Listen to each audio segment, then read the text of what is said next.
Well, those polls do open at 1300 GMT. We'll of course keep you updated as soon as that happens. But to get an idea of how important these elections are, just go to our website.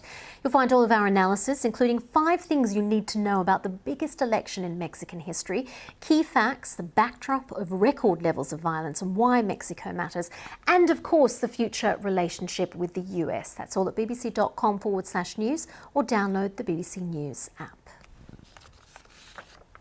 Well, police in India say more than 40 people have been killed when their bus fell into a gorge. The accident happened in the Himalayan state of Uttarakhand. At least 3 people have been taken to hospital with injuries. It's not known what caused the bus to plunge into the ravine. The search for 12 young boys and their football coach trapped in a flooded cave in Thailand has entered its 9th day. Rescue teams have been trying to reach deeper into the chambers of the Tham Luang cave in the hope of finding the children, who are all aged between 11 and 16.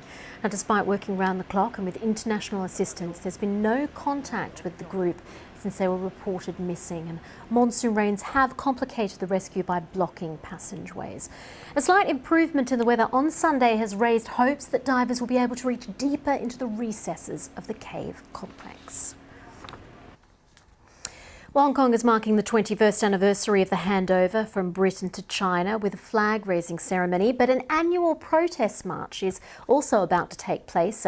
Tensions are continuing to simmer over the financial hub's democratic future. Let's just take you to the scene live in Hong Kong now. You can see hundreds of people are gathering. They are preparing to march. Now, you may know that Hong Kong is governed under the principle of one country, 2 systems. Of course, it's supposed to give Hong Kong a high degree of autonomy, but there are pro-democracy forces that have been frustrated by what they see as the slow pace of reform. These protests, of course, off the back of the big umbrella movement in 2014, when we saw 100,000 marching.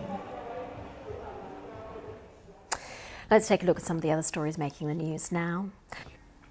Stay with us on BBC News, much more coming up.